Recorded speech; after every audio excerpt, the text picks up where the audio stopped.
আসসালামু আলাইকুম। Hello football পাড়ার বাসিন্দারা, কি অবস্থা সবার? সবাইকে আবারও অনেকদিন পর স্বাগতম খালিদ স্পোর্টস টক্সে। আশা করি সবাই ভালো আছেন। ক্যাপশন দেখে বুঝতে পারতেছেন আলোচনাটা কি নিয়ে। আলোচনাটা হচ্ছে হামজা চৌধুরীকে নিয়ে এবং ইন্ডিয়াকে নিয়ে। হামজা চৌধুরী বাংলাদেশের প্লেয়ার হিসেবে অফিসিয়াল ঘোষণার পর বাংলাদেশ ফুটবলের জন্য একটা বিপ্লব শুরু হয়েছে। হামজা চৌধুরীর পর হাভিয়ের কাবরেরা ইতালির চতুর্থ লিগে খেলা ফাহমিদুলকেও অ্যাড করছে। তো বাংলাদেশের খেলা হচ্ছে 25শে মার্চ শিলংয়ে ভারতের সাথে। এই ম্যাচকে সামনে রেখে ভারত কড়াভাবে প্রস্তুতি নিচ্ছে, কেননা এই ম্যাচ যদি তার হারে বা কোনো মতে পয়েন্ট ড্রপ করে, যে চারটা দল আছে গ্রুপে, বাংলাদেশ, ইন্ডিয়া, সিঙ্গাপুর এবং হংকং, এই চারটা দলের মধ্যে যারা চ্যাম্পিয়ন হবে তারা সরাসরি হচ্ছে এএফসি এশিয়ান কাপ 2027-এ সৌদিতে যেটা অনুষ্ঠিত হবে তাতে সরাসরি অংশগ্রহণ করবে। তো 27-এর এশিয়ান কাপ খেলতে গেলে আপনাকে অবশ্যই এই গ্রুপে চ্যাম্পিয়ন হইতে হবে। এই জন্য তারা বাংলাদেশের সাথে জয়ের জন্য তাদের ইতিহাসের সেরা প্লেয়ার সুনীল ছেত্রীকে অবসর ভেঙে 8 মাস পর আবারও ন্যাশনাল টিমে ফেরত আনছে। বাংলাদেশ ফুটবলের সাথে খেলার জন্য, বাংলাদেশ ফুটবল দলের সাথে খেলার জন্য ইন্ডিয়া তাদের ইতিহাসের সেরা প্লেয়ারকে অবসর ভেঙে আবার ব্যাক করেছে। এটা বাংলাদেশি ফুটবল ফ্যানদের জন্য এটা আনন্দের ব্যাপার যে বাংলাদেশে তারা ভয় পাইছে, এত ভয় পাইছে যে তাদের ইতিহাস সেরা প্লেয়ার সুনীল ছেত্রীকে আবার ব্যাক করতে হয়েছে।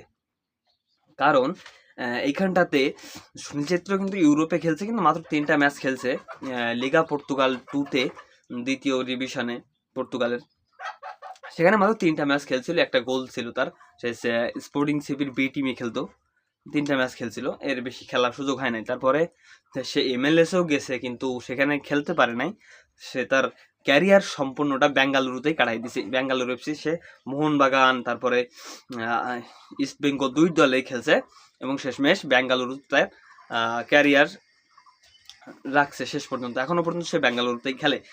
সে তো ক্লাব ফুটবল থেকে অবসর নেয় না, শুধুমাত্র ন্যাশনাল টিম থেকে অবসর নিয়েছিল। তো এই সিজনেও তার কিন্তু ঈর্ষণীয় পারফরমেন্স, 40 বছর বয়স হয়ে গেছে তার, তারপরেও সে এই বছর 25 ম্যাচে সে 12টা গোল করছে, 5টার মতো অ্যাসিস্ট করছে সম্ভবত। কিন্তু সবচাইতে মজার ব্যাপার যেটা, সবচাইতে আনন্দের ব্যাপার যেটা, সেটা হচ্ছে বাংলাদেশে ভয় পাচ্ছে। আমি একজন বাংলাদেশি হিসেবে এটা খুবই আনন্দিত আমার জন্য।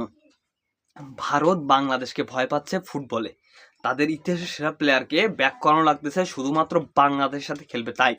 বাংলাদেশে এতটাই ভয় পাচ্ছে ইন্ডিয়া। তো বাংলাদেশের ইন্ডিয়ার সাথে জয় পাইতে হলে কেমন খেলা উচিত, আমার ব্যক্তিগত পারসেপশন যেটা, হাবিয়ার কাপের অন্যভাবে খেলাইতে পারে, যেহেতু আমার অপশনে ফাহমিদুল আছে, হামজা আছে, তারপরে জামাল আছে। তো আমি 4-3-3-তে যাইতে পারি বা 4-1-2-3-তেও যাইতে পারি। 4-1-2-3-তে গেলে দেখা যাচ্ছে চারজন সেন্টার, 2জন সেন্টার ব্যাক, তারিক